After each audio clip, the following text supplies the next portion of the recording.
Welcome back to another edition of Building the Pride.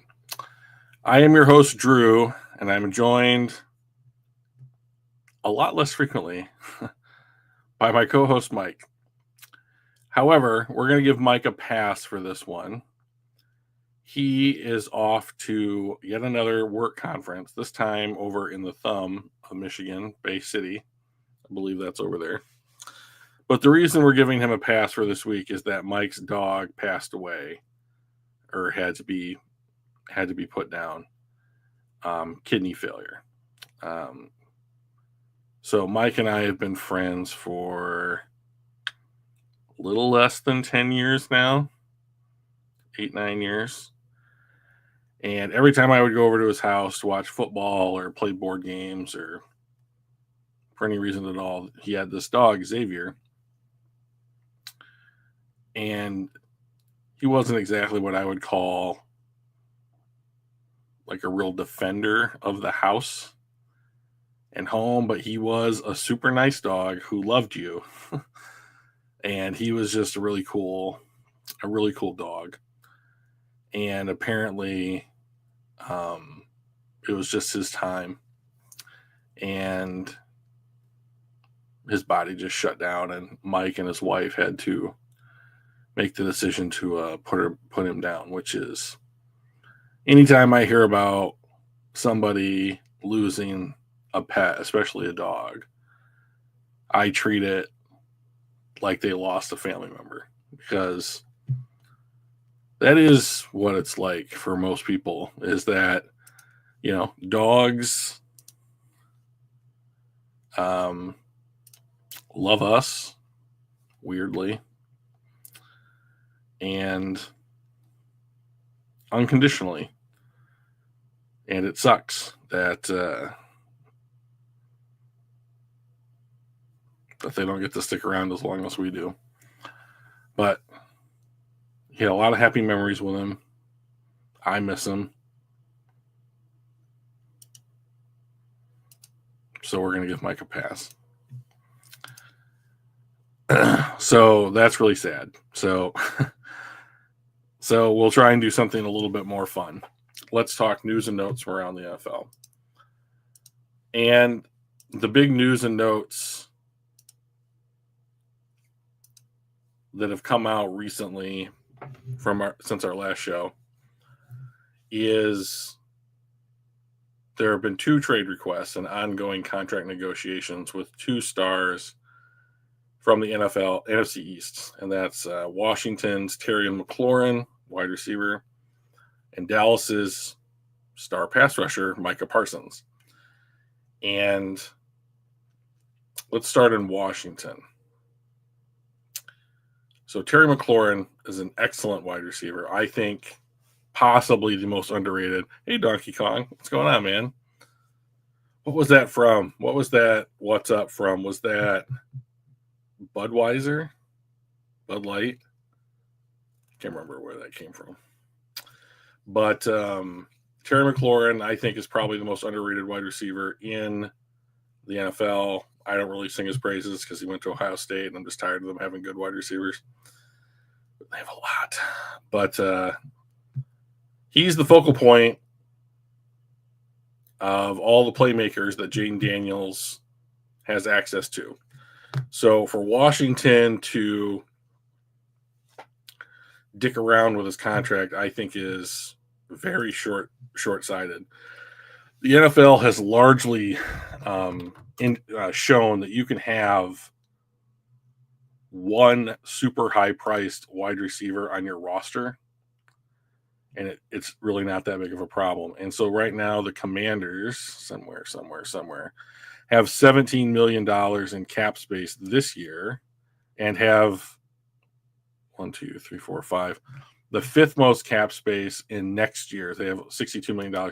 So they have the ability to sign him and absorb his contract. And for one reason, they're dragging their heels on it. Maybe they're too far apart on what he thinks he's worth. So let's talk about him. He's been in the league 6 years. Wow. He's been in the league 6 years and he's 30. So that means he came into the league at 24. That's crazy. So let's see. 2025, his age 30 season, his cap hit is $25.5 million. He'll be an unrestricted free agent next year. So I'm of the opinion that if he were to walk into the free agent market, he would get money close to what everybody was going to pay T. Higgins this offseason. He'd be the top wide receiver available on the free agent market. He could make his money there. Maybe he wants to stay in Washington. Looks like a pretty good turnaround for them. Probably a playoff team. Got a quarterback, good quarterback on a rookie deal. Throwing him the ball. New coach in town. Winning football games. They're going to get a new stadium built at the old RFK site.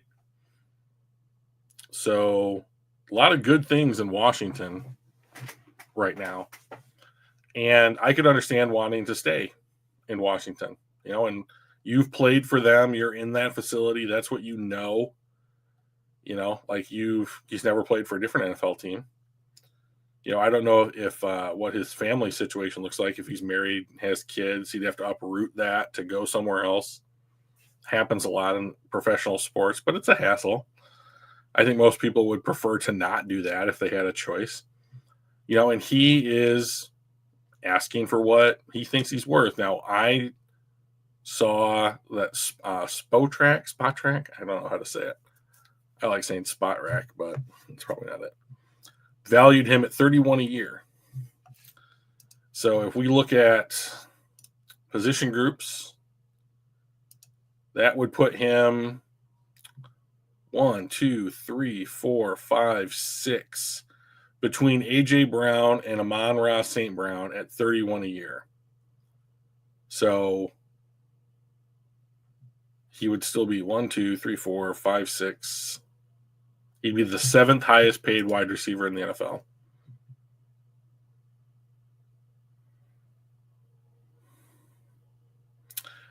We're going to talk about that next, buddy. Zaqua. So I think this is just a negotiating tactic. I don't think that he's going anywhere, nor I don't know who would be in the market for him either. Like, to me, it would be like bad teams. Like if we looked at stupid advertisements, my God. Let's take a look. Would New England be interested? They have a ton of cap space. This year, they have not so much cap space next year. He would be they have Stephon Diggs on their roster. Giving Drake May, Kendrick Bourne, another guy to play with seems like a good idea. So maybe New England would be interested. Would the Raiders be interested? The Seahawks, would they want to retool their? They're not going to trade him to the Cowboys. What about the Chargers? Probably not the Packers. Probably not the Eagles. Would the Titans be interested? They have a young quarterback. They could use a good wide receiver. Teddy Two goes to Tampa. Yep. I want to talk about him, Teddy Bridgewater. We do that in just a second.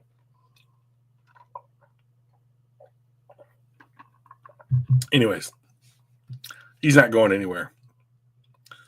So just pay him, Washington. Let's talk about Teddy Bridgewater.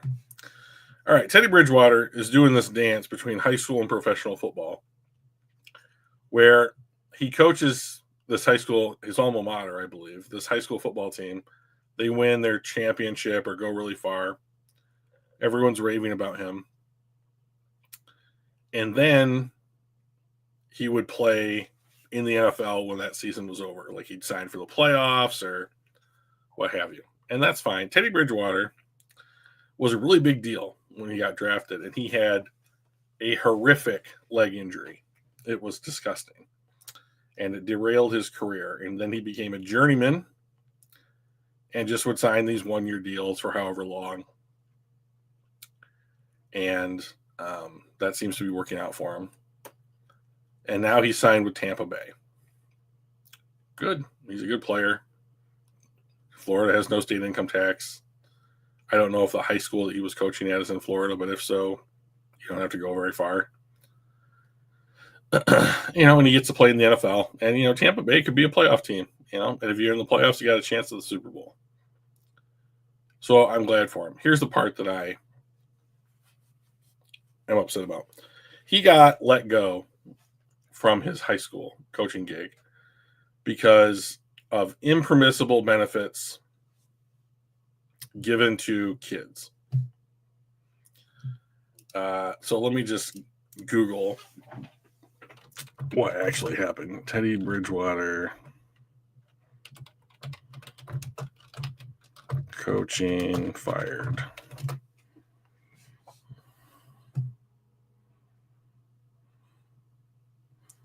Click. Impermissible benefits. The FHSAA is investigating potential violations related to these benefits, which reportedly included providing meals, transportation, and physical therapy for players. Oh no!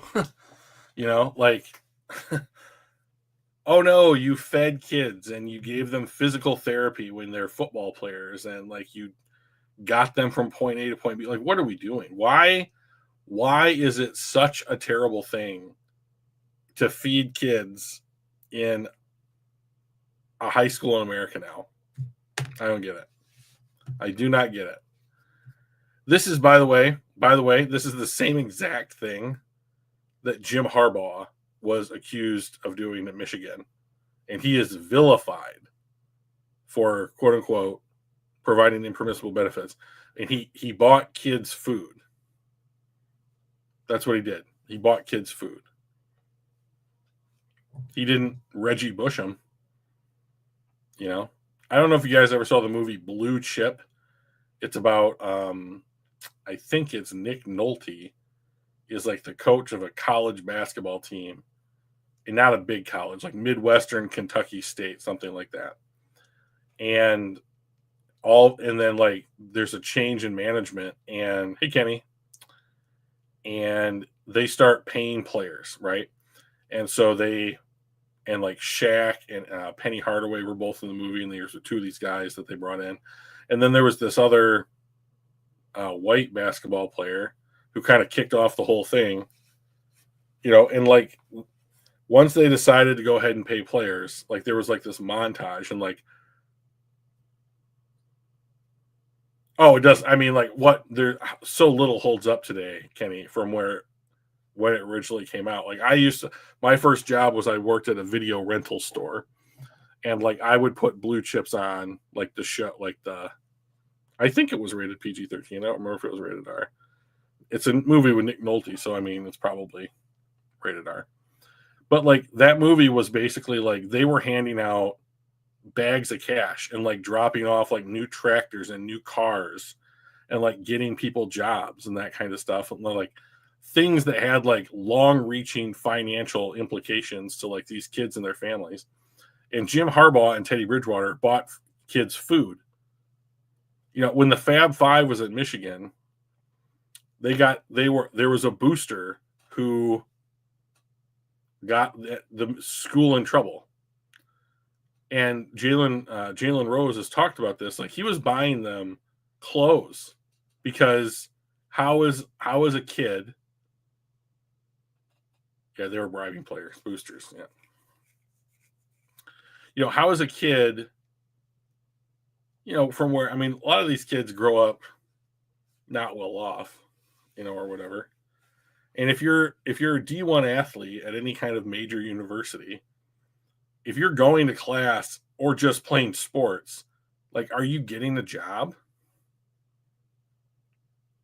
Maybe. I always think about Tom Cruise's character in The Firm. You guys have seen that movie, The Firm? The parents wanted their pound of flesh or their golden ticket or whatever you want to call it, right? Kenny, man, we gotta do some movie screenings together every once in a while. But like Tom Cruise's character in The Firm, like the opening sequence, he's like in class, then he's like working as a waiter. Like he goes to an interview on his lunch break. He's playing like a pickup basketball game with judges so that he could like network and that kind of stuff. Basically, like he's putting every ounce of energy he can into doing to like advance himself and his career. And like that could very easily be most D1 athletes, whether it's pick your sport, the big four, who knows? Like, but like, is there a difference between a player, like a defensive lineman at Michigan, and a gymnast at UCLA? I mean, is there really a difference? Like when it comes to like class load, what they have to do, whether or not they have money, like that kind of stuff. Like, I don't care. I do not care if a university or somebody, they're paying Jim Harbaugh millions of dollars. They're not paying Teddy Bridgewater the same amount, but Teddy Bridgewater has earned millions of dollars. Like, what does it matter if he buys kids food or gives them physical therapy or transports them from A to B? So long as the transporting from A to B is not human trafficking, I don't care. Like I just don't care. Like this is not Reggie Bush. Reggie Bush was paid, straight up paid. Tell me if I'm wrong about this. I still don't 100% understand what happened with Reggie Bush. But from like the accusations I've heard, he was straight up almost like written a check to go to USC. And that's why they took away his Heisman. So like I understand the argument now, like give Reggie back his Heisman, because what we do now is effectively what he was accused of doing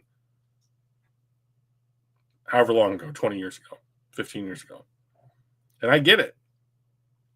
Then it was illegal. It is not illegal now or against the rules or against policy or whatever. But like there is a difference between what happened in chips, plural, singular, who knows, and the Reggie Bush situation, and then what Teddy Bridgewater and Jim Harbaugh did. It just doesn't make any sense. Reggie Bush was accused of accepting impersonal benefits from a marketing agency during his collegiate career. As a result, the NCAA made a statement in 2021 engagement paper play. Okay, so they paid him to go to USC, right? Okay, we do that all the time now, right? So impermissible there being the word, right? That's the word that we find here with Teddy Bridgewater, impermissible benefits. That's the term that was, what has happened here? My desk is falling apart. Not cool. That's the word that was used at Michigan with Jim Harbaugh. And listen, I'm biased. Let's get that out right on the open. I'm biased for Michigan football. Like the sun rises and sets with Michigan football in me. Like I am a diehard my whole life since I was 7. So I've been doing this for 35 years. So I don't care. Like it's not what happened at Penn State. SMU got the death penalty. Those two things are not the same, but they get treated or played about in the media the same way. So I don't give a shit if Teddy Bridgewater bought kids food or got them therapy. I just don't care. Welcome back to the NFL, Teddy. I'm still a fan. Okay, let's talk about Micah Parsons.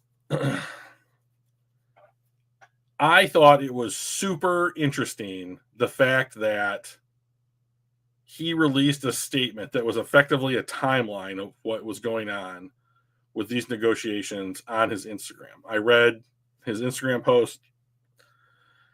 If things went down the way that he said that they did, and I have no reason to really doubt that they didn't, it sounds like they reached out, he and his agent reached out to the Cowboys after his 3rd season to say, we're looking for something like this. And the Cowboys said nothing for like a year. They say you guys are not even top 10 for acquiring Micah Parsons, but I think you should be right at the top. We don't have any money. We're out of money. We're out of money right now. Like, we're 15. We don't need him. Every team in the NFL needs Micah Parsons. But, like, and first, like, there's no team in the NFL that wouldn't immediately take Micah Parsons if they could just have him. Would you part with draft picks? We'll get to Kenny. You're Russian, man. You're Russian.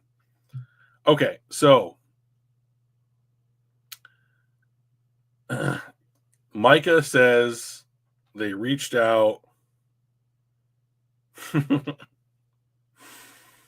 Micah says they reached out. Well, that would just be the greatest situation ever.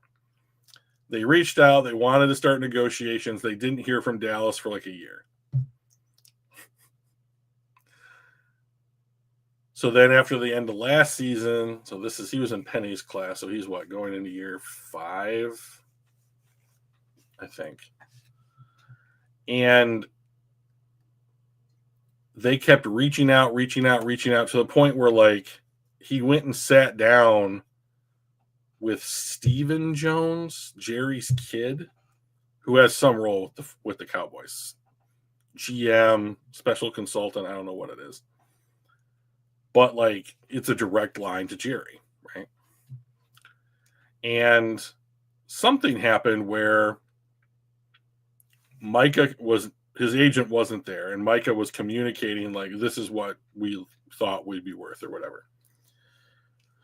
And so the Cowboys thought they had a deal on the table for Micah Parsons. So Micah calls his agent up and is like, they're saying we're going to sign this deal. What's going on? And, like, his agent's basically like, I have no idea what you're talking about. No one's talked to me about any deal. So his agent gets in touch with the Cowboys, and Stephen Jones is like, yeah, we talked to Micah. We got this deal on the table. Remember, this is the same group of people that, like, Jay-Z and Jerry Jones came up with a contract for Dez Bryant, like, on a bar napkin, however long ago. However much truth exists in that, I don't know. But, like, that's how this guy gets deals done. Like, Jerry Jones is a billionaire, and, like, when you have that much money, you can kind of do, you're another billionaire, you get it. Let's do this. Oh, okay.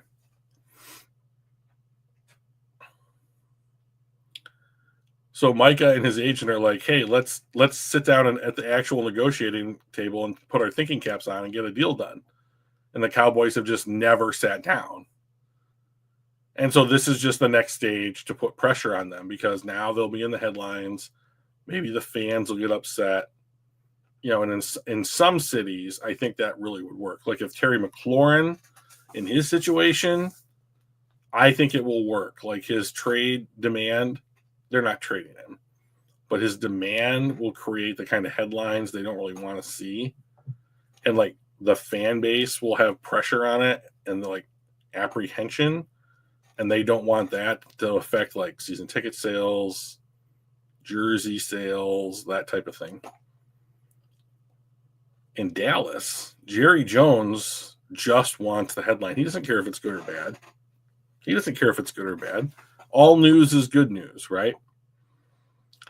So I think that, like, I don't believe they have any intention at all to let him out of Dallas. But the thing about Dallas's situation is that they are in a bit of a pickle when it comes to, like, their cap, and, like, they have to make certain choices. Now, it would seem like Micah Parsons is one of the kind of choices that you're just like, yep, we'll just figure it out for Micah.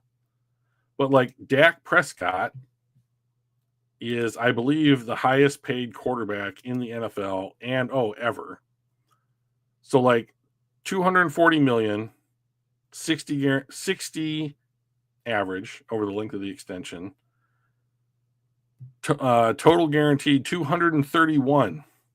So it's virtually a completely fully guaranteed deal. Now, they've also re-signed CeeDee Lamb. They gave him $34 a year. $100 million guaranteed off of $136 million. So if they have also paid each of their cornerbacks a lot of money, way more than they're worth. So they gave Trayvon Diggs $97 million, 19.4 a year. They guaranteed $42 million of it. And who is the other guy? Maybe it is not as much as I thought. Is Terrence Steele a cornerback? Right tackle. Trayvon Diggs, Donovan Wilson, Malik Hooker, Kenneth Murray. DaRon Bland, that's who it is. Oh, they haven't extended him yet. I thought that they had extended him. But, like, they have to, I mean, like, he's another one of their guys coming, like, who's ready to get signed. You know, they have Terrence Steele, who looks like, oh, he's been around a minute. He's 28. You know, they have guys under contract, and they have missed on picks. Also, Tyler Guyton, their second-year tackle, looks like he's down for the count with an ACL injury, so they're going to have problems at tackle as well. So, like, my point is that they have already handed out 2 massive extensions. Can they do a third? They should, because Micah Parsons is excellent. But, you know, like, what do you do? You know? Now, the Lions are getting close to the same boat. Like, Aiden's going to get a huge deal. You have other guys that you're going to want to resign. Maybe not to top of the market deals, but like to like, okay, we're paying you good money to stick around. Like J-Mo's the guy that I think of when I say that, you know, that type of thing. So what do you do? If you're anybody in the NFL, you got to have a meeting if Micah Parsons is really for trade as to what you would give up for him. And like Kyle Krabs at 33rd Team put out a number of mock trades. So if you guys want to check that out, that's pretty cool. That was a pretty good read. But like the going rate was something like 2 first-round picks, another second, like a day 2 pick, and some kind of replacement level player for Micah Parsons, like in that role. So I think what you would have to do if your team wants to acquire Micah Parsons is the starting rate to get Micah Parsons on your team is 2 first-round picks, a player in return, and then something else. Right, so Joseph's where I'm sitting. Joseph's like, no thanks. And then you're going to have to pay him a contract that might very well be the largest contract in NFL history for a non-quarterback for 5 minutes or however long it lasts, right? And then your team is basically Dak Prescott and CeeDee Lamb. And that's not bad, but it's not great. And like Micah Parsons is, I mean, you can make the argument that edge rusher is the second most important position on the team behind quarterback. It's a debate I'm willing to have. And therefore it should be your second highest paid player. And it certainly would be their highest paid player in Dallas because it's not going to be $40 million bucks. But it's going to be close. So if it was the Lions, I think it would look something like 2 first-round picks. And the problem with Detroit is the player that you would have to send back, we're not in a position to really send a player. Like, you're not going to do Hutch, right? You're probably not going to do McNeil. And would Dallas even want him because A, he's being paid, and B, he's hurt? So does that leave Tyleik Williams? And you don't have another edge player. I mean, you're not going to send Marcus Davenport or Josh Paschal. I mean, Dallas isn't going to do anything with that. So you just have to offer another day 2 pick. So I'm thinking something like 2 1s and a 3. Now you could make the argument that Detroit should do that and just be all in on this kind of move. Mike would argue for that, I think. Mike loves that kind of idea. But,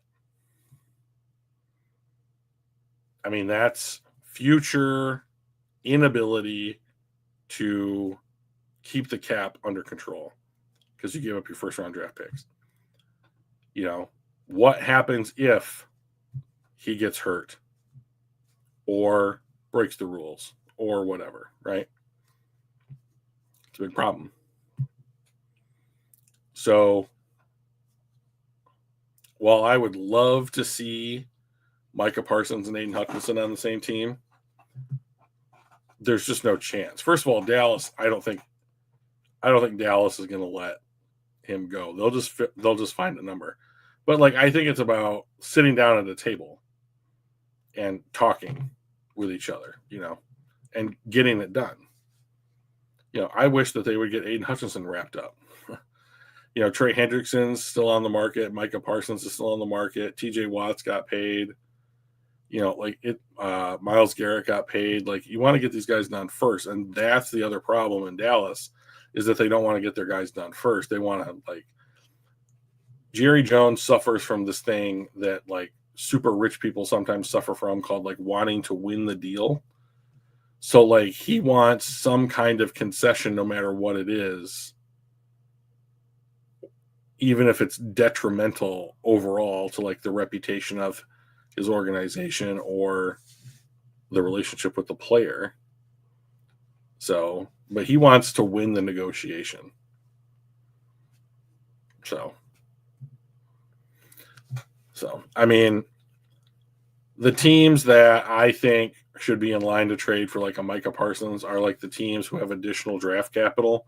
So like right now that's Cleveland and Los Angeles, the Rams. They each have an additional first round pick coming up. So it's not as bad. Cleveland's terrible. So, I mean, they having arguably the 2 best edge defenders in the NFL on your team should go a long way to making that defense almost unbeatable. I mean, I don't even want to consider what a defense with those 2 guys would look like on it. But, you know, that doesn't change anything to the fact they can't do anything on offense. You know, and like I would love Micah Parsons or Myles Garrett or TJ Watt or somebody like that in Detroit. But we have our own version of that. So I just wish that they would give him a running buddy. So let's have that transition us to the Lions talk, okay? I'll change the banner. Here we go. Technology. Lions played a preseason game. They didn't win it. I don't care about that. I care about the fact that nobody really got hurt in the game. So in my opinion, it's a win.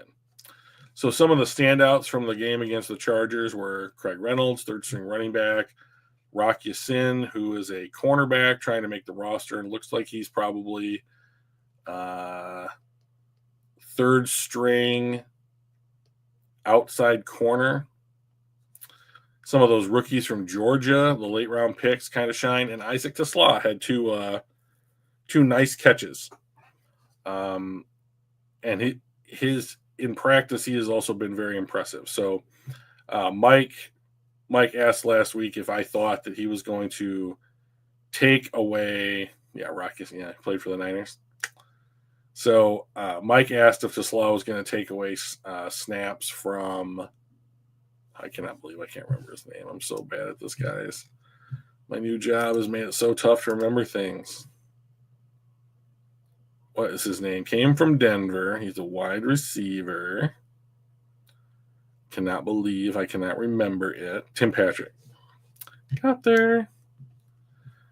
And I don't think so in year 1, but I think that this will be Tim Patrick's last year in Detroit, and Isaac will be a starter on the NFL. Thank you, Zaquan.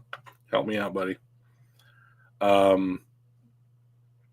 He'll be a regular contributor this time next year for the Lions. Alex Anzalone, who was quote-unquote holding out, he also had a hamstring injury, which was not real, in my opinion. It would be interesting. It could even potentially happen. I just don't think that it will happen.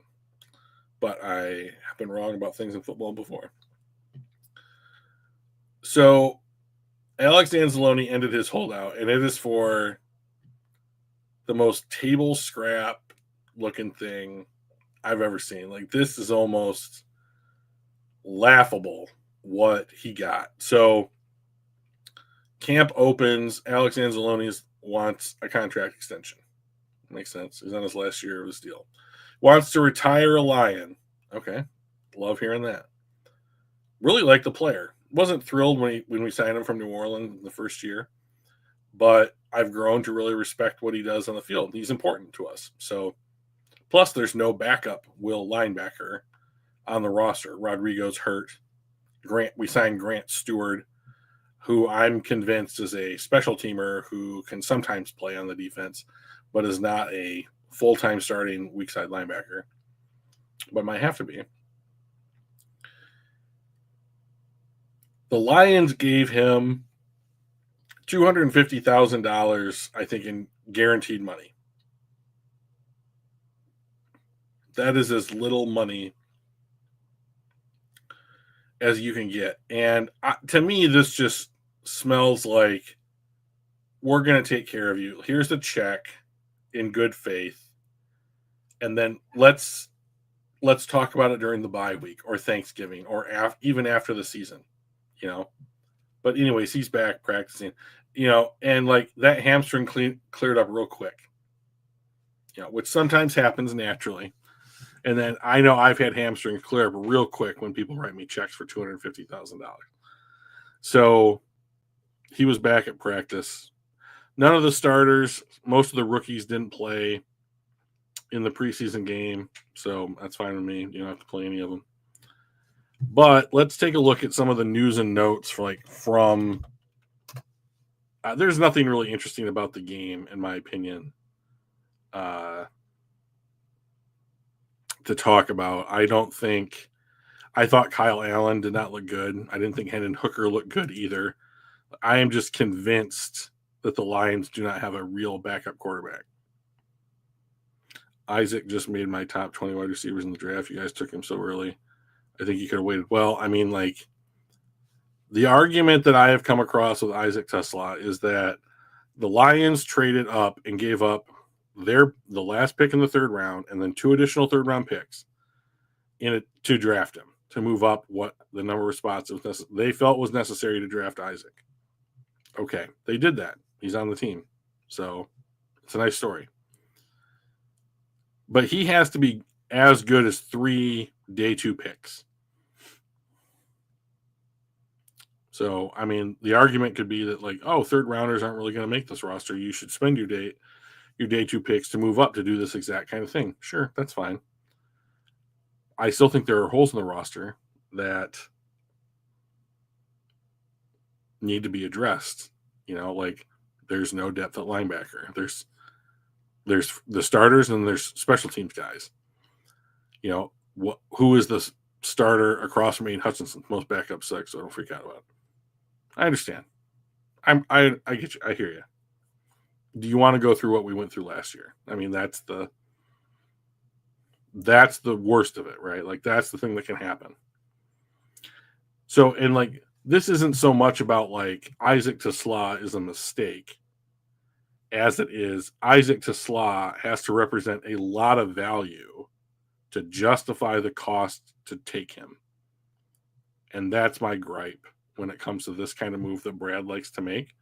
Brad very much likes to trade up, and he's willing to give up more picks in order to go get his guys. And the NFL knows that. I'm really aware, Kenny. I'm really aware of that. So, and it's a steep price. Like, he has to if you get this kind of investment made into you, you basically have to work out. Right? So the other guy on the roster who had a similar investment made in him, who is not working out at all, nor do I think makes the roster, is Broderick Martin. There was a huge trade up with Arizona 2 years ago to go take Broderick Martin. Not a lot of guys have heard of him, kind of a project. Oh, we really believe in him. Okay. It hasn't worked out. Now, Tesla looks like he's working out. Like he has made really good catches against backups in camp, but you should be making really good catches against backups if you're really good, and it looks like that he is. And he had some nice special teams reps in the preseason game. He has a couple big plays, 20+ yarders. Those are big time throws for the quarterback. I like what he represents. I think he's going to be really good. Is he worth 3 day 2 picks? I don't know. Yeah, the Lions roster is getting very difficult to make, and I think in the next couple of weeks, we'll do a projected depth chart for the offense and defense and kind of figure it out. We just went from having 7 people in chat to and watching to nobody. I don't understand this. So, preseason game against the Chargers pretty much went exactly how I want. I would have liked the backup quarterbacks to play a bit better. But they didn't have a chance to play very much, so that makes a lot of sense. I don't think either guy is on the roster after this season. I thought a lot of the guys like Craig Reynolds, who we know, he's the kind of a worker that you like to see. I think that he's a good third string running back. But you got two A-listers at the first and second spot. So it's going to be tough for him to see the field.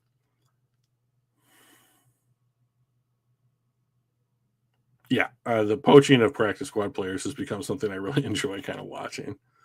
So let's just take a look at some of the stuff that's going around. Alan Parker, that kind of thing. Let's see. The guy that I'm kind of starting to worry about is Ennis Rakestraw. Ennis Rakestraw seems to be kind of snake bit when it comes to being hurt. Now, the reason that he fell to the end of the second round 2 years ago was because he was hurt. But this is what Dan Campbell said.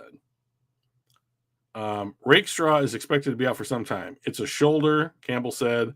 I think it's going to be a while. At best, I think it's going to be a while. He noted they're still doing tests on Rakestraw, so they're not going to commit to a timeline. Campbell said, I hate it for the kid. You hate it. It's not his fault. Just one of those tough deals. All you can do is try and get better. Rehab, come back stronger, and move on. But this kid has been hurt the entire time he's been a Detroit Lion.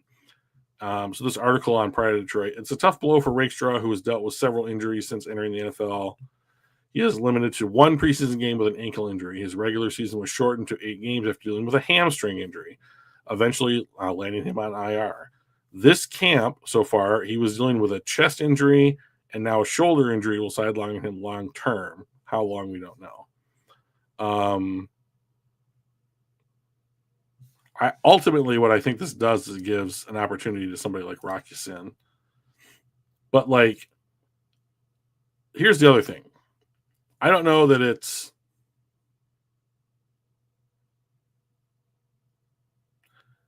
I don't know how much it really matters.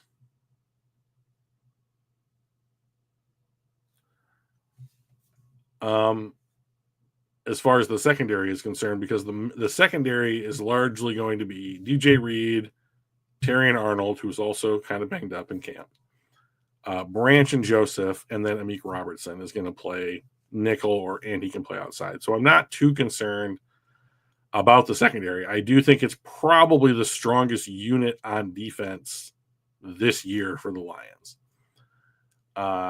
which is great because we haven't been able to say that in a long time.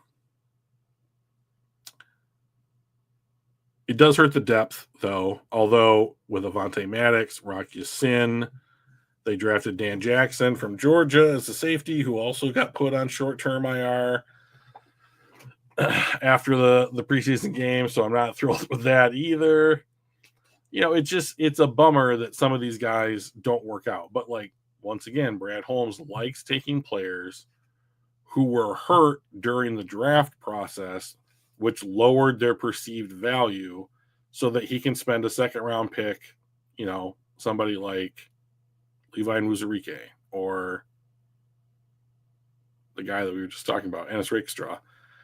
They should have been drafted higher. They weren't because they were hurt or had a history of injuries. And with both of those players, unfortunately, right now it looks like that injuries are going to be a consistent part of their time in the NFL. Now, they might come back from one injury or one off season and then never miss another game. And that would be great. But it's probably unlikely. So Skipper and Giovanni played well, don't you think, Drew? I thought yes. Now you have to take in mind that you have to keep in mind that they are backups playing against other backups, right? So, but you still want them to look good. So I thought they played well. Unfortunately, I don't think everybody thinks that they played well. So let's I'm a big Pride of Detroit guy, so I'm just going to keep jumping around to some of these topics as you guys bring them up. So I'll share my screen. That way I don't just have to read at you. I hate it when people do that to me, so I'll try not to do it to you guys. Grocery bagger game. Dan Jackson getting hurt means Ian Kennelly does have a much better chance of making the roster and maybe the game day roster. So let's share screen. That one. Go back to the studio. Add it to the thing. Make it bigger because you always yell at Mike to do that. And I can still yell at him to do it. He's not here to defend himself. Okay. We're just going to go through the whole thing because it's there for us to go through. Okay, Bubble Watch, as they're calling it. Assumed in, Jared Goff. Seems like a pretty safe bet. Hendon Hooker, according to these scouts, is the favorite to defeat Kyle Allen for the backup role. Fine. That's what it was last year. Running back, Gibbs, Montgomery, Reynolds, Sione Vaki. Makes a lot of sense. I doubt you're going to keep a fifth running back. Wide receiver, St. Brown, Jameson Williams, Tim Patrick, Khalif Raymond, Isaac Tisla. Makes a lot of sense. Dominique Lovett, their 7th round pick from Georgia. Makes a lot of sense. Brad doesn't typically cut anybody in the first year before we get to camp. Now, as Joe pointed out earlier, the roster is starting to become very difficult to make. Right? The bar only goes higher. So getting the last spot is becoming really, really tough. And they're not going to not have Tisla play or whatever. So, I mean, there's only so many spots to go around. There used to be a lot more spots. So guys that are out, Ronnie Bell, breaks my heart, went to Michigan. Tom Kennedy, ever-present practice squad guy. Jackson Meeks, Jacoby Keeney James, fine. Tight end, assumed in, Laporta, makes a lot of sense. Brock Wright, makes a lot of sense. Shane Zylstra, makes a lot of sense. Totally the guy that those 3 guys have been on the team for years. They signed Kenny Yeboah in the offseason. And Zach Horton, I believe, is just a camp body.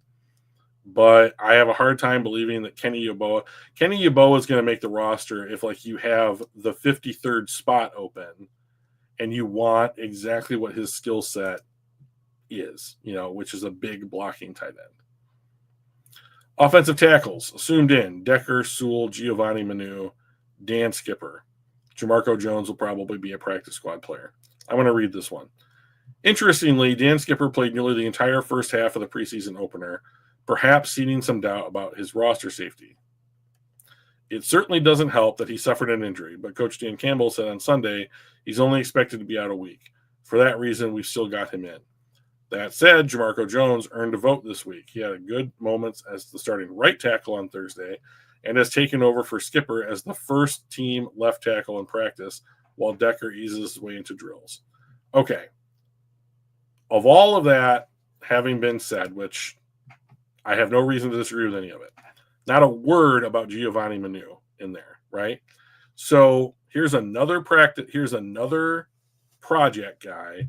We traded a future pick in order to move back up to draft this guy. And he's a mountain of a guy. Like, he is a mountain, but it's not a mountain he's made of. It's clay. And they're trying to mold him. But, like, where are you going to put him? So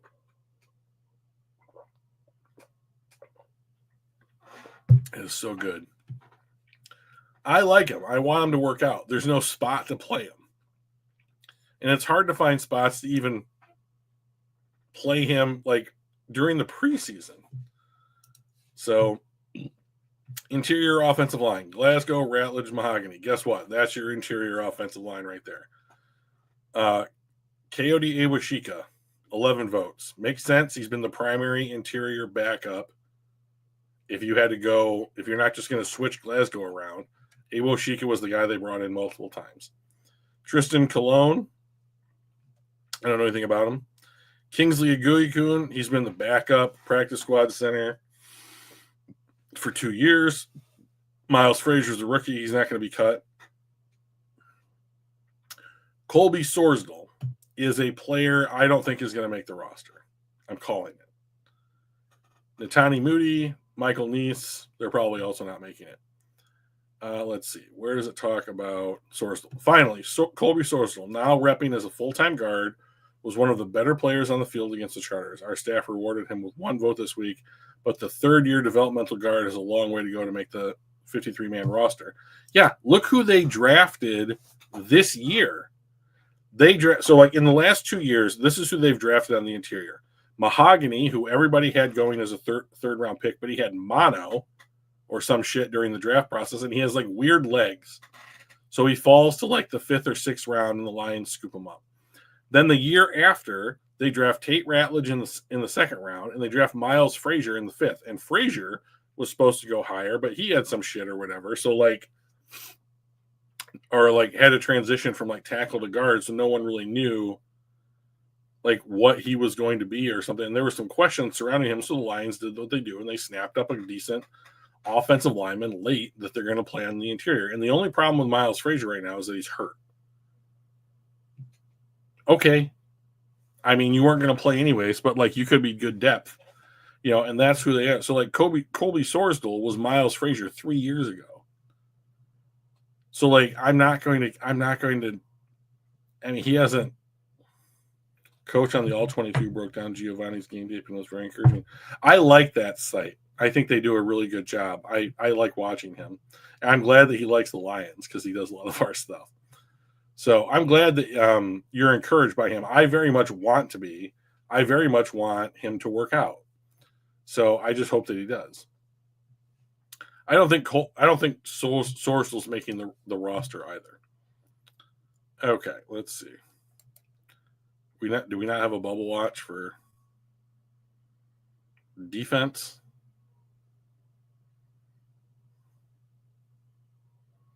Oh, boo.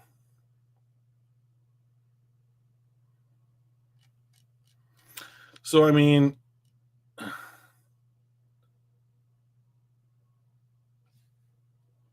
here's another bubble watch. Okay, so I have to change. I can't do. Oh, it is showing that. Oh, neat. I'll make it bigger. Nope. Yep. Okay, edge defender. Hutch and Davenport makes sense. Hassanine makes sense. Pascal, who's hurt, makes sense. Al-Qadim Muhammad, who apparently the coaches love, in. I love those guys. I love all 5 of them. It's too bad about Ukwu. D tackle. Reeder, Tyreek Williams, Roy Lopez. Makes sense. Defensive stalwart, first-year rookie, guy you signed in the offseason. Ali McNeil and Onwuzurike are hurt. Onwuzurike will probably not be re-signed. They cut Raekwon Williams. Okay. Pat Connor's going to make the roster. That's not a problem. They love him. The coaching staff loves him. Mekhi Wingo is hurt. He's going to make the roster. He's going into year 2. Broderick Martin is not going to make this roster. I just feel it in my bones. Chris Smith is a cool guy. I liked his contribution last year when everybody was hurt. He's unfortunately not as good as the players above him. Linebacker, Campbell, Alex Anzalone, Derek Barnes, Grant Stewart. Makes a lot of sense. Rodrigo's hurt. Okay. Trevor Nowatzki makes sense. Zach Cunningham makes sense.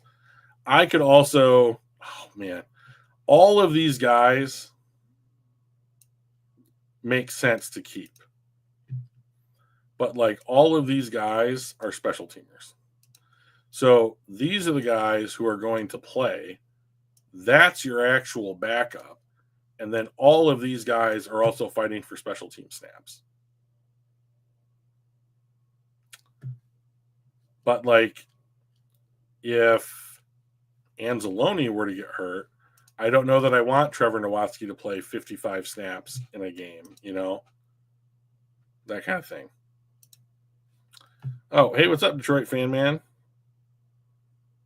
Nobody cares, but I got Ntani Moody over Coyote. Okay. Would have happened last year, but Moody lost the injury, so now return hasn't he been their first reserve OG.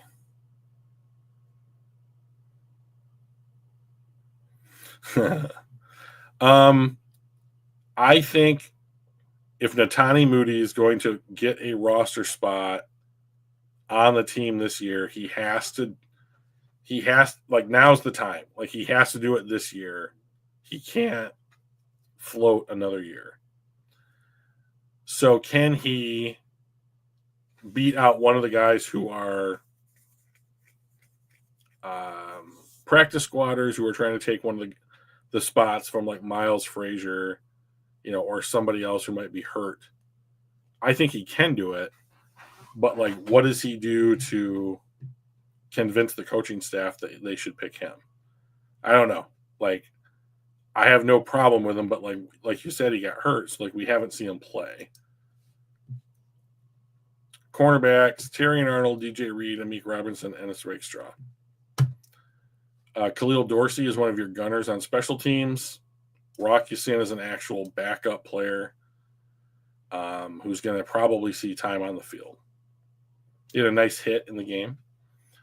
Safeties: Brian Branch, Kirby Joseph, Avonte Maddox. They are calling him a safety. He is a nickel.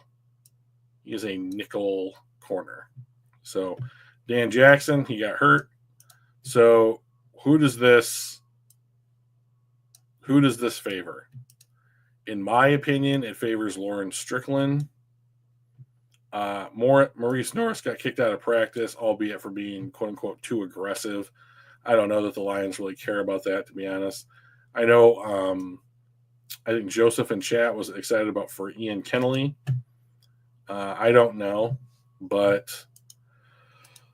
we're talking about players who are 49th, 50th, 51st on the roster, So I think it makes. I think that you guys are probably pretty right. I think this roster is largely 3/4 or 80% of the way done, and then the remaining spots are largely going to be practice squatters from last year, rookies in the last 2 years as they develop into meaningful NFL players, and guys that you signed in free agency are all going to battle for that last 20%, right? And so we've got 3 more preseason games to kind of figure out those slots.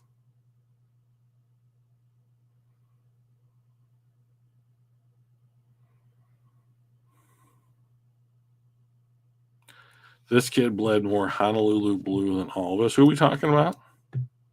Moody? Or Tesla? Doesn't matter. They're all on the team now. All right, we're going to do a quick mock draft. Not because it's accurate, not because it's just because we're trying to learn people's names. Just going to do a 1-round mock. Okay.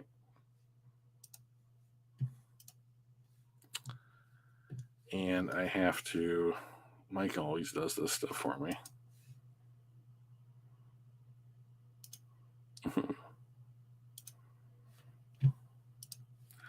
Gotta get it set up. Gotta put it on the screen. Gotta make the decisions and make the fun content. Nope, wrong way. There we go.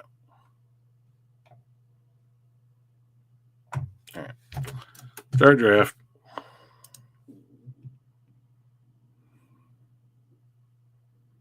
Wow, dude. You're already convinced Tesla will be the next Lion to have a statue after Barry? I mean, I love the optimism, but let's pump the brakes just a little bit. All right. All right, let's take a look at the draft. Peter Woods, Cade Klubnik, Caleb Downs. This is disgusting. Arch Manning, TJ Parker, Jamad McCoy. Oh, Drew Aller went higher this time. He'll be a top 5 pick. I'm almost certain of it. Jordan Tyson was Kyle Crabbs. I believe it was in Kyle Crabbs' top 10, maybe top 5 picks on a super early mock already. Oh, Jake Slaughter went off the board. That's one of the guys I wanted.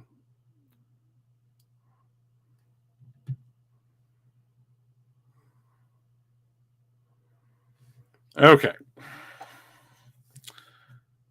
Mike's going to love this draft. There's so many Penn State players. They're just all over it. 6'1", 290. I like Penn State as well.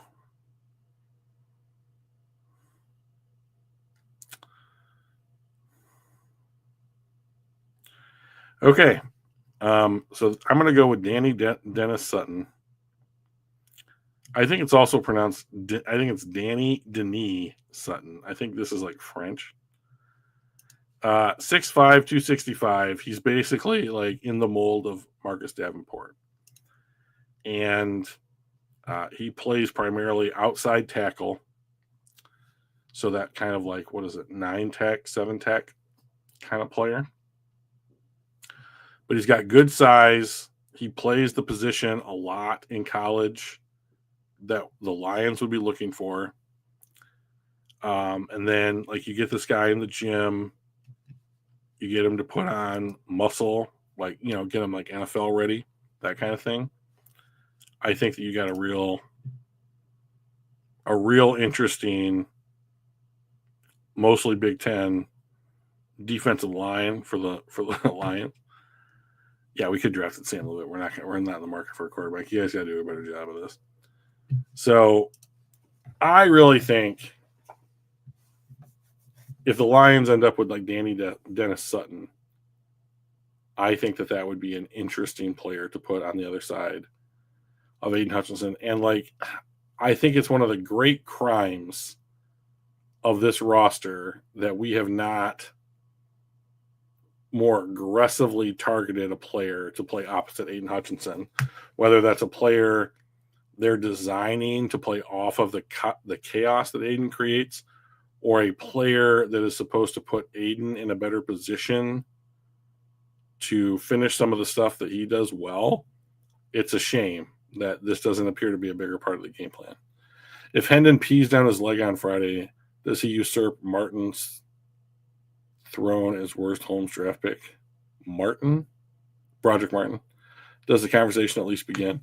Well, so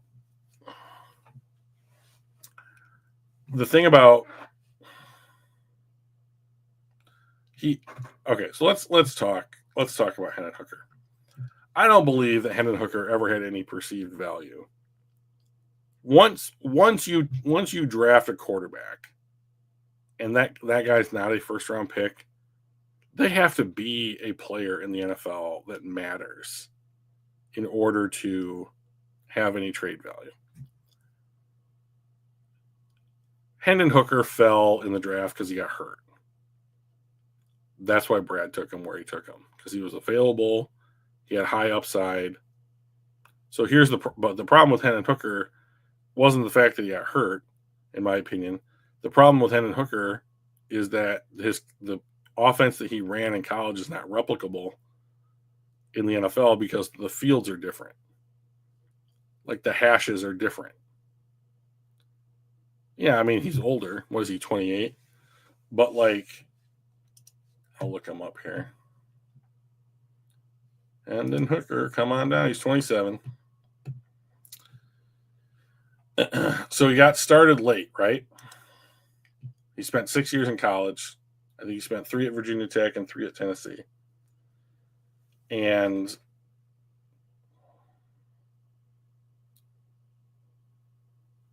he played in an offense that you have to learn how to play in the NFL from, right? Like it's not a program like Alabama or Georgia where you go to and they're running pro style offensive sets or have offensive coordinators or head coaches that, played or coached in the NFL.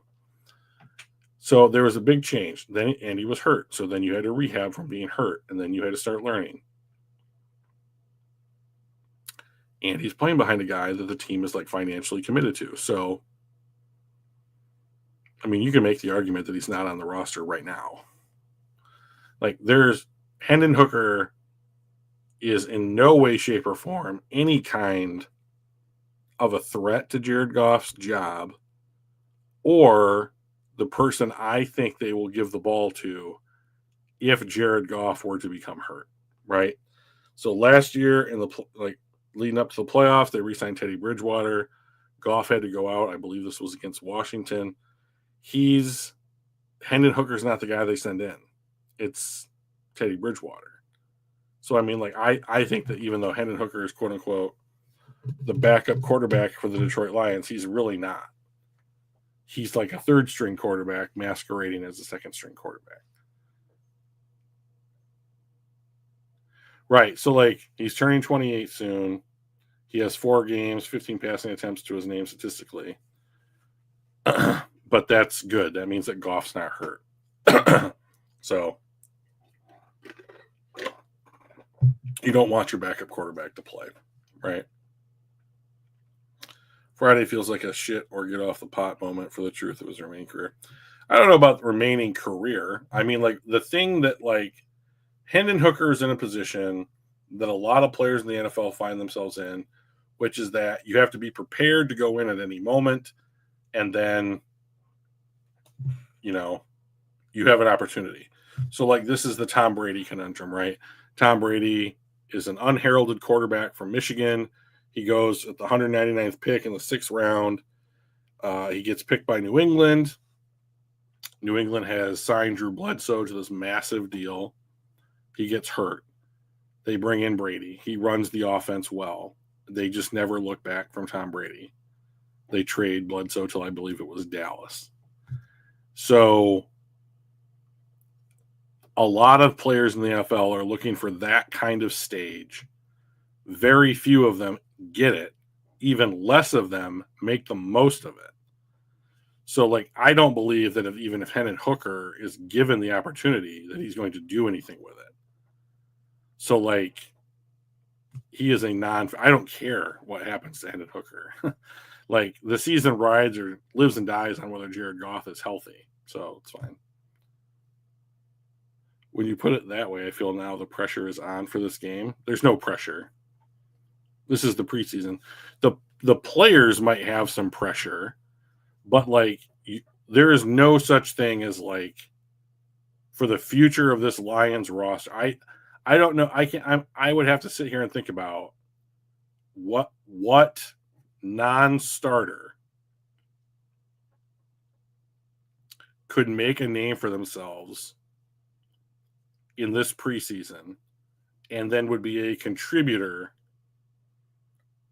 as a starter moving forward. About the only guy is Isaac TeSlaa, but like Brad Holmes loves to build in that kind of situational redundancy, right? He goes and signs David Montgomery. He drafts Jahmyr Gibbs. They both worked out. Now the problem is, who do you give the ball to? Well, so like it's not that most backups suck, right? The problem is that most backups are just not as good as the starters, right? And like, if let's say the Lions draft a kid from college, I mean, let's just use TeSlaa, right? Let's just use TeSlaa.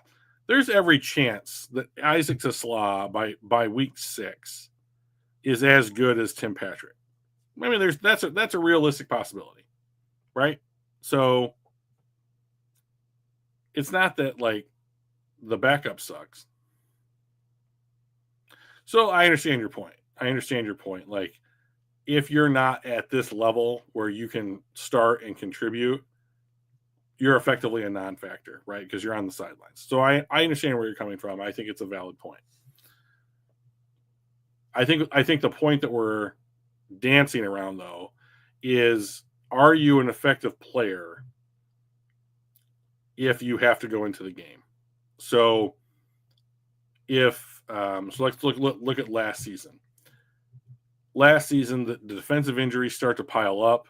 No one can come in and replace and replicate what Aiden Hutchinson does for this defense, right? So they trade for, you guys are going to have to help me. What's his name? What's the guy's name from Cleveland that we traded for, defensive end? He's not on the team right now. Probably going to sign him during the season. Come on, Drew. Preston Smith. Zadarius Smith, is that it? So Zadarius Smith comes in. They put him in the same role, thank you, that Hutch was in. And the offense just doesn't look the same, right? And it's not that Zadarius sucks. It's just that he's not Aiden Hutchinson. So, and if you have Zadarius Smith on your team and he's not playing, well, he's probably a starter for 8-10 teams in the NFL, even at this point in his career, just because they need what he does. Just Detroit doesn't need it. So it's not that. So like the famous quote from, I believe it was Tony Dungy, was, "We don't practice fucked." When asked why doesn't the backup quarterback get reps with the first team, and it's like, oh well, we have Peyton Manning. So if we want those practice reps to go to Peyton Manning, because he's the team, right? He's the most important player on the team. So we don't practice fucked. And if you're practicing like your backups in, you're practicing as if the worst thing that could have happened to you has happened to you. So I get it. So like, I think that's the mentality on a lot of teams, is that like they could be developing their second stringers, which is what the preseason is for, I think I would argue. But ultimately, what it comes down to with Detroit is that the guys that we see play in the preseason we're probably not going to see play on Sundays. So I imagine that the starters are going to get a couple of drives or a half of football in the final preseason game, but not much more than that. Toasted by Trey Lance never looks good. He's a bum. It doesn't matter. None of this matters. None of this stuff matters. I mean, like, I wish Trey Lance all the best. Like, that was a rough spot, but like, who is the most successful player to come out of North Dakota State? Dallas Goedert? Can you make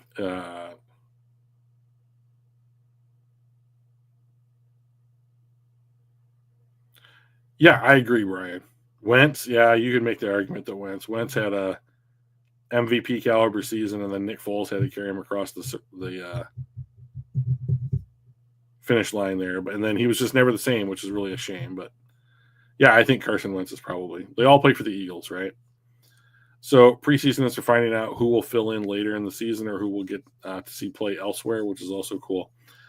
And I agree with that. Like, this is the time for evaluation of the roster.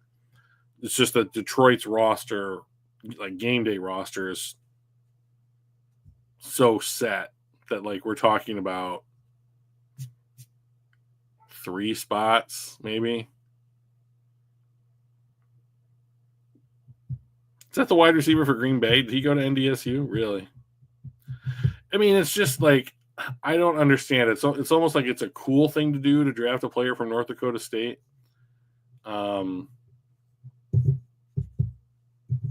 didn't say meaningless. I just said like certainly not as important as games that go on your permanent record.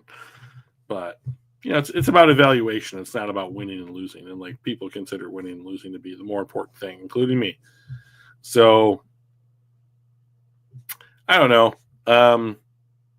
The Lions have a game, preseason game coming up against Atlanta. I don't care if they win. Yeah, it's about getting the youngsters reps. I agree with that. You know, game situations, simulating game situations, putting play on tape, being able to evaluate that, learning from mistakes, that kind of stuff. That's all incredibly valuable. So, you know, and the Lions can benefit from it too. Like you shouldn't stop doing it just because your roster's in a healthier position. But like, and they should be using this time to like bring players who weren't on the roster last year up to speed and like getting everybody in shape and like seeing how like the injury situation rattles out, that type of thing. But but we're talking about training second teamers. Yeah, that is exciting. 49ers and Broncos, huh? Your backups against their backups. I mean, it's still fun. You know, the thing I like most about preseason is that everybody's playing hard. You know, like these guys, most of these guys are out there playing for jobs. You know, or like this will be the time they see the most quote unquote action. You know, during the season, like Craig Reynolds has to be pretty excited about the preseason, I would imagine. So it's nice to watch that, and you appreciate those guys who are out there working. Like you're still wearing your jerseys, so you gotta kind of respect them for going out there and putting their body on the line for what amounts to something that's not as meaningful as the games you're going to be playing in a month. Yeah. You know, and like so the thing about roster building to me is that there do seem to be positions that you can develop. Right. I know. I'm with you, Kenny. There do seem to be positions that you can develop training camp, preseason, that kind of thing. Offensive and defensive lines come to mind. Running back. I think that you could find value at certain positions at this time of year. But Brad doesn't seem to want to go that way. Brad has a plan, and he is sticking to it. And it has really worked out so far. With both first two rookies have looked good enough to keep out of preseason games. They're sitting out versus Atlanta. I haven't heard anything about who's sitting out against Atlanta. I would imagine it's the same people. Just if they keep sitting out, that's a tremendous sign, right? Well, I think there's two things at play there, fan man. Number one, anybody who's a penciled starter right now is probably not playing just to prevent the chance of injury, right? Number two, there are guys that I think are going to see more play in Atlanta than they saw in Los Angeles. And that's just because they played there and they played well and they played hard. And like now they've earned an opportunity for more snaps. You know, and this is where I think like the 45th to the 53rd player and who you're going to keep on your practice squad, like those guys are going to shake out. Like your depth is going to shake out at this point in the year in the preseason. Because, I mean, practice matters and how you show up to work every day matters. But I think ultimately what these guys do what these guys do in like the preseason games is going to be the more important piece of film for everybody to watch. So, I haven't eaten dinner. When I was a kid 30 years ago, we always saw the starters play the first quarter of the preseason, but today with the injuries, we are so careful. And there used to be 4 preseason games. So like the game where the starters played, that's probably the one that's going to get cut, right? Because there's always going to be this debate. Starter sit. And the start is you want to get in rhythm, you want to get in that game feeling. I don't know how we're going to handle it. I've got very little in the house right now. So grocery shopping's coming up this weekend, so I don't know what I'm going to do. Peanut butter sandwich probably. But if you play your starters, you run the risk of injury. If you play your starters, you might avoid situations like the Bengals have where they start slow every year. Who knows?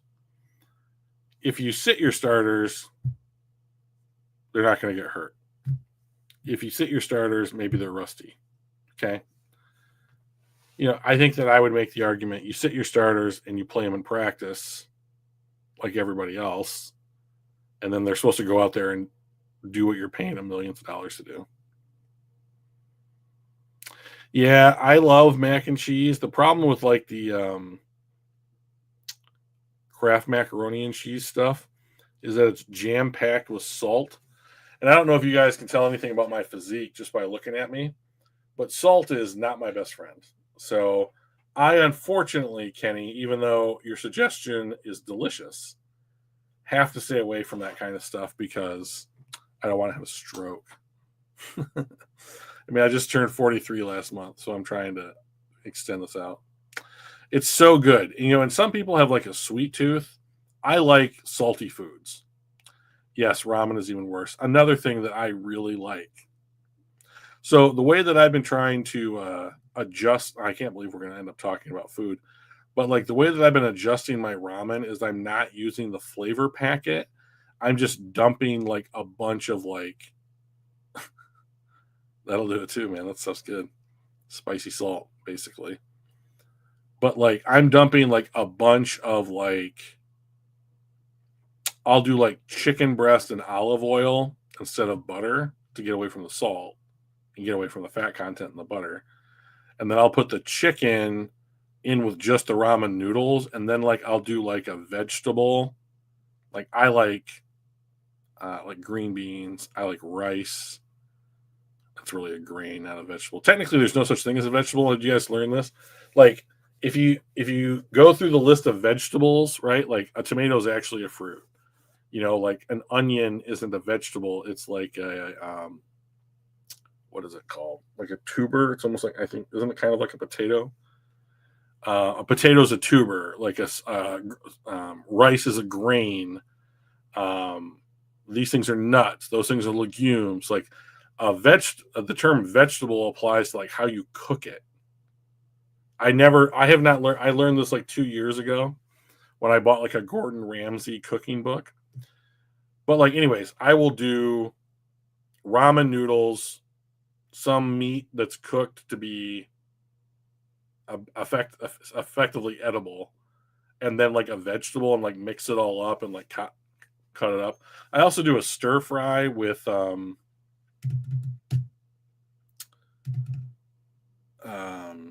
what is that sauce? Soy sauce. That's quite good. I like eating that. Try Kenya. Brown jasmine rice. Interesting.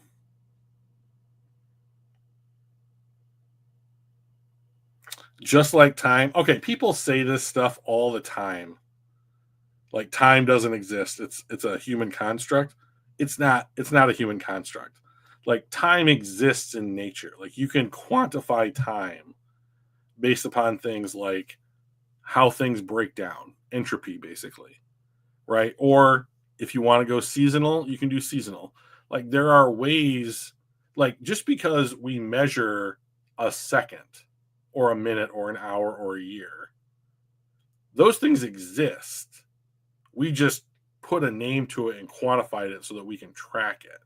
We didn't invent time, and it's not that it won't exist if we weren't here. Well, at cellular decay as a methodology of tracking time, right? Like, because if you're talking about it like not from my cell phone or a wall, like a clock on the wall, then we're talking about it as like a way that it exists in nature without humans quantifying it. Either fish don't exist or we are all land fish. Interesting. So like I think we can positively say that fish exist. So therefore we are all land fish, right? So that's always good. Now I feel like a piece of shit. I just smashed some bagel bites. Hey man, don't feel bad. It's okay to have bagel bites. Just don't have them 6 days a week. That's how I got this body, right? I don't believe in cod. Cod does not believe in you. So, first of all, a disgusting fish to eat, in my opinion. But so that's the thing. Because we're the smartest animals that ever existed on this planet, we get to ask these questions. Like, it would be another thing if dolphins were asking them, or like velociraptors or something. Who knows, right? But like, we have just had the opportunity to be like, fuck, we're smart. We overcame nature. Now we live in every environment all over the world all the time. And like the shit that humanity's done is miraculous. You ever think about like what it takes to make a cell phone call?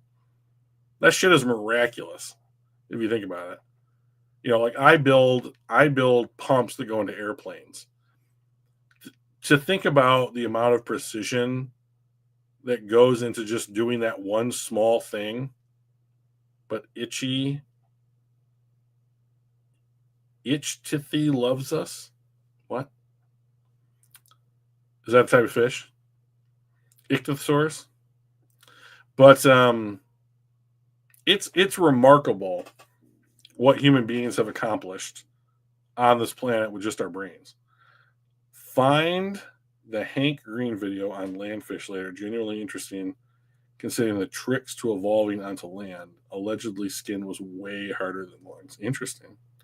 Octopuses are smarter. They just can't do physical culture like we can yet. That would be pretty dope, in my opinion. See fucking like octopus culture. Can you imagine when they get to the point where they like do like tea parties and stuff, and they're all sitting around with like they got eight limbs going simultaneously. You do finger sandwiches, tea, preparing something else, high fiving somebody. That's pretty good. That's the name of the Jesus fish. Oh, I did not know that. Ichthys. Ichthys. That's the name of the Jesus fish on the back of people's cars. Did we invent math or discover it? We discovered it. Octopuses are smart. I see them escape mazes and open jar. I know that shit is crazy. Like, I just don't think that we appreciate the type of intelligence that other animals have. There's a part of the brain in whales that they think is like a lobe or something that strictly governs their social interactions, which is why like no one can figure out like why they all beach if one of them dies or something like that. Like the whole pod kills themselves. Like it's just not a type of behavior that we're familiar with, so like it's hard to understand because we don't have the capacity to think that like they do. But like I don't know. I mean, dolphins and whales and shit might be under there figuring out gravity. We don't know. I mean, so my family took, when I was 25, the ocean life be knowing stuff. They are old, dude. There's a lot of knowledge down there. So when I was 25, my parents took me and my sister to Hawaii because they wanted us to see all 50 states. And Hawaii's fucking dope. I got super sick with food poisoning and I was out of commission for like 2 days.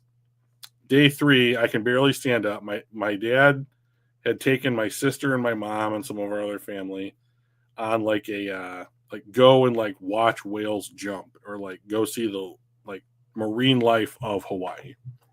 And he wanted me to do it. So we went again, just him and I.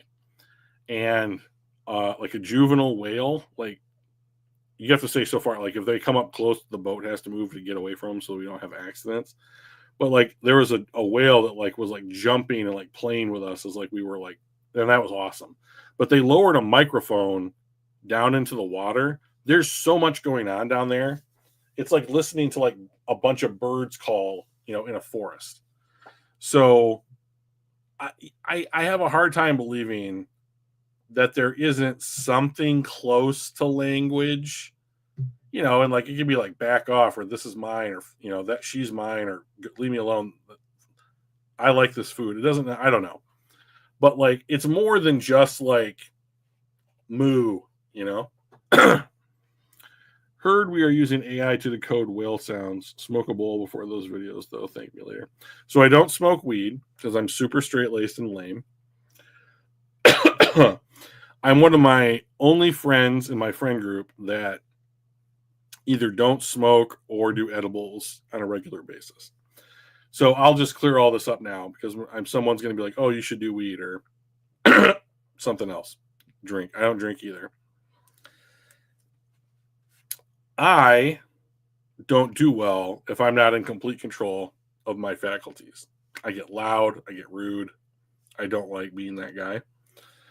And I am really worried that knowing the kind of personality type that I am, if I did something like edibles and like relaxed and actually like relaxed, I would want to do it all the time. Even if it was just like a really little thing, I would be chasing that forever. So I just don't do it.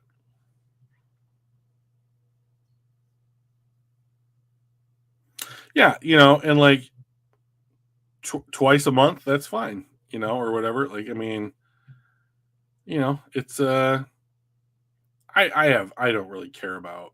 I mean, if you're smoking marijuana, that's fine as far as I'm concerned. If you're smoking crack, it's a different story. So therapy and then a bowl. So I do therapy. Like I think even like most of my therapy session, I know you guys don't care about this, but like most of my therapy sessions are me just venting to my therapist about whatever. So I just need, I mean, so like women get a kind of a bad rap for talking so much. Clearly, I enjoy talking. I host several podcasts, but like there are so few people. Therapy should be free. That's an interesting choice.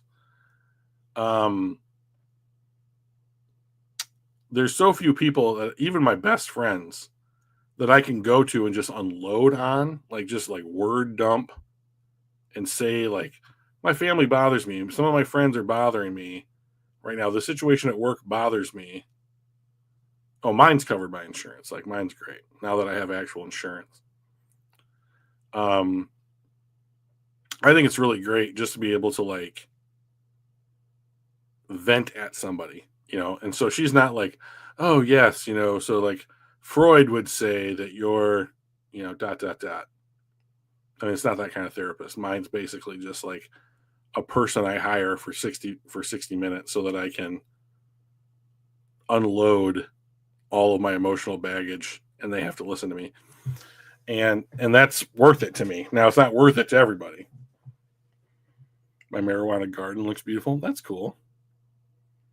It is kind of a photogenic plant, I will say that. So yes, he did seem to be very keen on those two focal points of his practice in psychology, which is a shame because I don't think that everything is tied to those two things. But probably more than we give it credit for, right? Oh, well, we covered a lot of topics today. Some I didn't even consider addressing until very late in the podcast. We did cooking, marijuana, therapy, evolution, kind of touching evolution there for a minute. And then of course football, which we all showed up here. That's the reason we showed up here. So I really want to say I appreciate you guys coming out. This was, just having chat here, talking about this kind of stuff is a big help to me. It's fun. I have a good time with it. I hope you guys have a good time with it. So hopefully we'll get Mike back next week, and he'll bring some good topics and questions. And I want to see you guys just bombard him with like, Mike, what do you think about this? Mike, we haven't seen you. Mike, all that kind of stuff. Like I just want constant focus to be on Mike. Okay. So you guys are great for wherever you stand. Kenny, I know you're out in California, I believe, somewhere. Other guys, if you're in Michigan, stay cool, stay safe, and let's just make it to next week's show. Okay. All right. I'll talk to you guys later. Thanks for coming out. Bye.